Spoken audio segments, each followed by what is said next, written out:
So guys, for the first step, you want to head over to search and type in check for updates. Click on it. And now once you're on this, you want to click on check for updates. Make sure that your computer is fully up to date. And now for the second step, you want to head over to search again and type in services. Click on it. And now once you're on this, you want to click on any service one time and then click on S on your keyboard. Now you want to find SysMain. We're going to scroll down until we find SysMain, double click on it. Make sure that you have the startup type on disabled and then click on stop, which will now make the service status stopped, and then click on OK. For the next step, you want to head over to search again and type in CMD. Now you want to run it as administrator, and then click on yes. And now once you're on this, you want to type in sfc /scan now and click on enter. And now you want to run the scan. Wait for this to load. I'm going to skip the video to when the scan will be fully completed.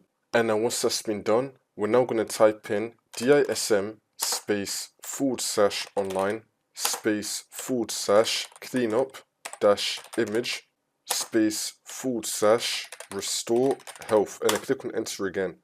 You now want to run this scan as well. Wait for this to load.